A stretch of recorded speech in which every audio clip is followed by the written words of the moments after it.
If you're asking the question, how do I consistently work with high-end clients and get paid well for my work?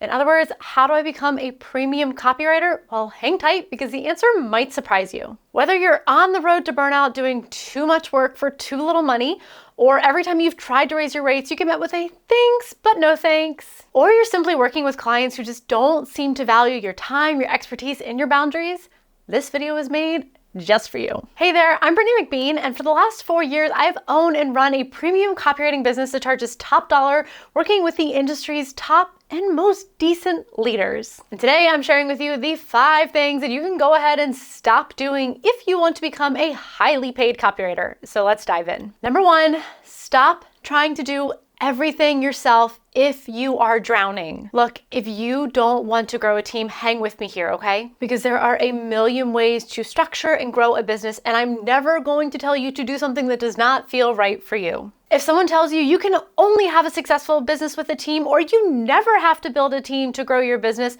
run away. And I know so many people who have said that they don't want a team because they have a massive misunderstanding of what it looks like to have people support them in their business. I was one of those people. Now, before we go any further, I need you to understand that running a sustainable and successful copywriting business takes a lot of different skill sets. You need to have strong operational skills, administrative skills, sales and marketing skills, project management, financial management, and of course, copywriting skills. It would be unreasonable to expect that you are exceptional in all of those areas. If there are many of those areas of your business that feel hard to you, you are not broken. You are just a genius in one or only a few of those areas. Now, can you build an established business by DIYing all of that yourself? Absolutely. All of us start there. That's where you should start. You're gonna get savvy, get scrappy, and take the many shortcuts available to you. But if there is one area of your business that you are struggling to sustain and is truly impeding your ability to grow, it might make sense for you to get some support. And when you do that, you take the daily and weekly tasks that keep you as the bottleneck in your business, hand them to someone who is skilled at those tasks, and allow yourself the time and space to focus on the things that your business needs you to do in order to grow. So for example, if you can only afford $200 a month and you are struggling to meet your deadlines and to set up meetings and to make sure that projects flow smoothly and to set aside enough time for research and make sure that you have enough time for strategy and to communicate everything to your clients, you're struggling with project management. So you're gonna go find a skilled project manager who charges $35 an hour. And you're gonna say, I need you for 5.5 hours every month to manage client projects for me. And they're going to handle the project management of the client work in your business for 5.5 hours a month at $35 an hour, and you're gonna pay them $200. And now your client experience just increased tenfold. And also you just increased your capacity because now you're no longer doing project management. So you have all that time back, but also you just eliminated scope creep because you're hitting all of your deadlines. So now you're able to serve more clients. And because the client experience is better and you're hitting your deadlines, you can charge more for your prices and serve more clients at a higher rate.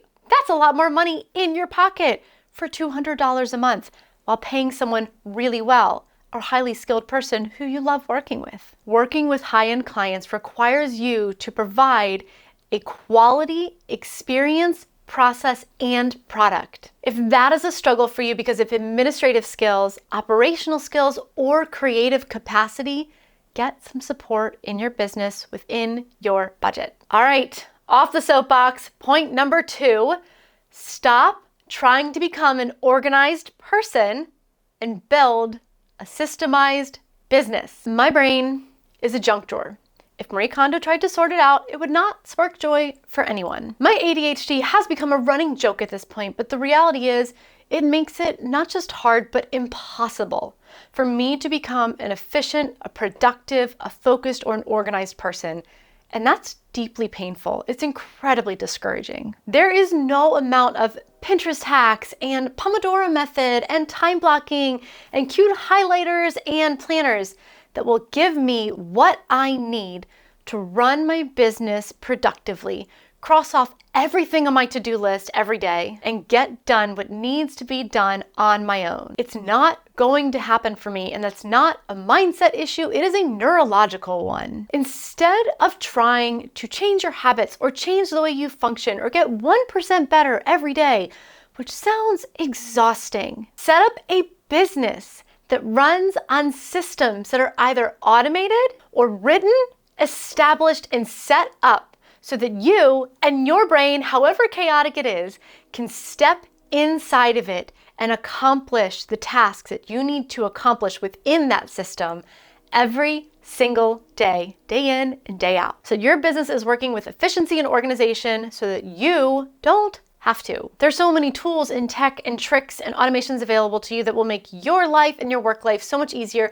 and increase the quality of your client's experience and the product that your work produces. When my clients come to me, do you want to know the number one thing that they tell me that they did not like or had a negative experience with the past copywriter? Because it's highly likely that I am not the first copywriter they're hiring, and there's a reason that they are on the sales call with me. The number one thing that I hear first has nothing to do with writing or voice. The number one thing that my clients tell me is that they either never had any idea what was going on, or that copywriter could not hit their deadlines and caused them massive problems with their other projects. Their biggest problems were communication and project management. And for me, without the systems that we have in our business, I would be another one of those copywriters that they were just telling someone else about, because those are things that I naturally struggle with. But now we have workflows set up with every single area of our business so that I hit my deadlines every single time so that my clients have a seamless, organized, high-touch experience every time they interact with us. I teach these specific systems and workflows inside the 5-Figure Leap, where I help copywriters go from overworked, underpaid to efficient, streamlined, premium copywriters writing for high-end clients. We set up a premium experience and a premium copywriting business that wows their clients every single time. 5-Figure Leap alumni Liz Cooper, who is an e-commerce copywriter writing for sustainable brands, said, "During the 5-Figure Leap, I built out a whole new onboarding process and created systems that will provide my clients with a high-end, streamlined experience, and went from zero knowledge of how to do any of that to 100% confident that I'm worth what I'm charging because of the experience I'm providing. Most importantly, I have more confidence in my ability to serve those premium clients because I not only helped her create fancy pants systems and processes, but taught her how to stand up for herself as a service provider and even as a human."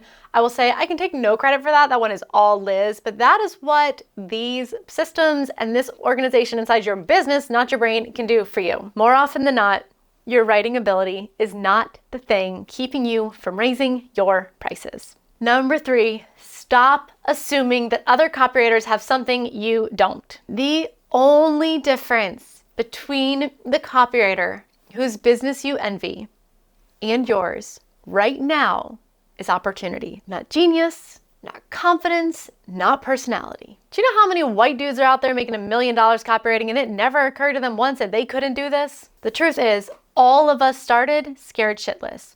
All of us had our first client. All of us wrote and charged for our first email, our first sales page, our first website. Everyone with a successful business worked hard and then got an opportunity that they were able to leverage and take hold of that helped them grow a successful business. So your job is to do as much work as you want to do and have the capacity to do. And while you're doing that, to figure out a couple things. You're going to think about your niche. What kinds of people you like working with? What industries get you the most excited? What kind of deliverables you love writing the most? If you don't have those answers yet, that's okay. Keep writing. Keep working with a wide variety of people and industries. Just keep testing. Keep playing in different sandboxes until you find the thing that lights you up. And you're going to continue to fine-tune your process. What you do and how you do it so that it provides the best experience and best product for your client. Because that's what clients care about, not if you have a big recognizable household name. One of our current 5-Year Leap students, Kat O'Brien, always asks her client what made them choose her over the competition. And I love so much the feedback that she gets from her client. One of them said that Kat's proposal and her attention to detail was the thing that got her the job. You don't have to sit around and try to become someone else or try to find your special sauce. You're going to build the airplane while you're flying it. The bad news is you're not going to get it right the first time. The good news is you're not going to get it right the first time. So you don't have to try. You don't have to get it right. You don't have to try to be perfect. Just keep iterating. Keep figuring out what feels good, what sounds good, what people respond to, and just keep evolving your business until you get that big opportunity and then ride that like the wind. Keep doing the work to establish a business that provides a good experience and a good product for your client so that you can keep leveraging that and moving up in terms of quality of work, quality of client, and price for your work. Number 4 of the Brittany McBean, please stop it right now, go to your room rules are stop speaking to entry-level clients when you are trying to work with high-level clients. What I see most copywriters do is they evolve their services and their prices, but they never evolve their messaging, their copy, or their lead gen. So there's a huge disconnect between the people walking in the door and the people who can actually afford and are right for their offer. The easiest way to demonstrate this is just thinking about Maslow's hierarchy of need. Those bottom 2 rows, you're talking about people or businesses in survival mode. So if we're just gonna oversimplify this, businesses in survival mode need time and money. Those are their biggest survival needs. So often our copy is telling them, I will save you so much time. Don't you want me to write your copy for you? Right now you're DIYing it, but I can swoop in and write your copy for you. Take that off your plate. I'll save you so much time. And it's only gonna be this much and you'll make some money back too. And we're also convincing them that they need the copy. You need so much copy in your business and without it, you can't make any money. You can't have conversions. You are speaking to someone who is at an entry level in their business, who is struggling, who is in survival mode. That person does not have the money to invest in a higher price point. But as you move up the triangle, those top 3 rows, a business in a growth mode or a thriving mode would have significantly different needs, values, priorities, or desires that they would be likely to come to a copywriter for. Number 1, they already know that they need copy. That's a given. They know that copy makes their business money. They don't need to be convinced of it. Please do not spend time in your copy convincing them that they need copy. Waste of your time, waste of that real estate. But what they care about are things, if we look at Maslow's hierarchy, are belongingness, status, longevity, sustainability, strength. Self-actualization is that very top tip of the triangle. And what that means is not trying to be better, like competition. What that means is being the best they can, creating the best culture, making the most money possible so they can turn around and put that into their community, give their team raises, improve their product, improve their quality. They are looking to create the best world possible. That is so different from the business owner who's trying to get time back or just actually be profitable for the first quarter ever. I was talking to a 5-Figure Leap alumni, Brittany, and she was saying that, here, I'll just read it to you. I was voxering with her. She said, before 5-Figure Leap, I was helping mostly business owners who were me, solopreneurs, no team, lots of DIYing and lower budgets. My ICA, or ideal client avatar, has morphed into solopreneurs and supported CEOs. They have teams large or small, 1 to 5 people with larger budgets and bigger dreams. I realized that months ago, but it took me a little time to get in the right room with those humans to be able to talk with them, ask them questions, get the voice of customer market research, and modify my message to match that. My deliverables have also changed because I got clear on what they wanted and what I love to do. Also created a damn vision for my business and stopped avoiding the numbers. That is how it feels to go from that survival mode business to that thriving business. Point number 5, the last thing that you have to stop doing immediately in order to become a highly paid copywriter. You have to stop disqualifying yourself. You are the only one who can disqualify yourself, and often you're the only one who wants to. You have to know that when you are on a sales call with someone, the bias is in your favor.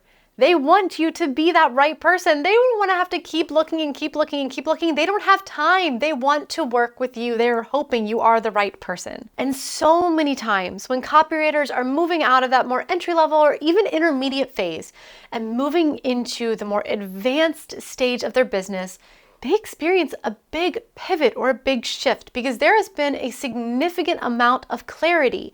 I see this again and again and again. Students come into the 5-figure leap as one thing, one type of writer in one type of niche or one type of industry or one deliverable. And as we do the messaging work and as we start uncovering what they want, what their values are, who they like working with, what they like writing, they start developing a fundamentally different type of business, a significant pivot, a significant shift in what they do. But they are never, ever starting over from scratch.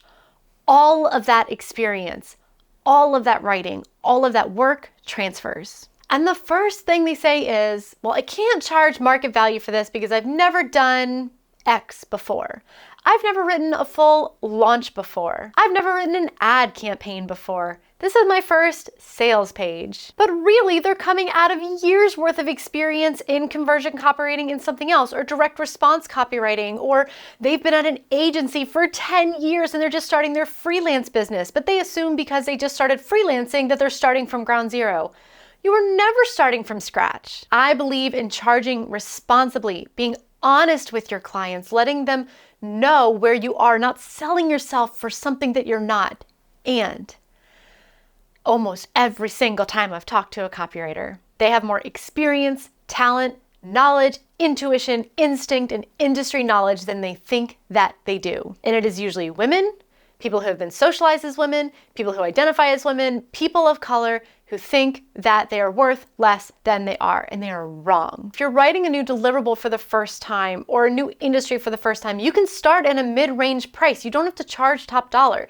You can raise your prices the more and more and more clients you serve, but don't you dare start at the bottom because you are not. Phew, okay, those are the 5 things you need to stop doing today if you want to become a highly paid copywriter. If this was helpful to you, make sure that you hit subscribe and hit that bell so that you get a notification, because in the next couple of weeks, I have more videos like this coming for copywriters just like you, where I'm going to be giving you very practical, very tangible, actionable tips so that you can become a high-paid copywriter and build a premium copywriting business. All right, I will see you in the next video. Bye.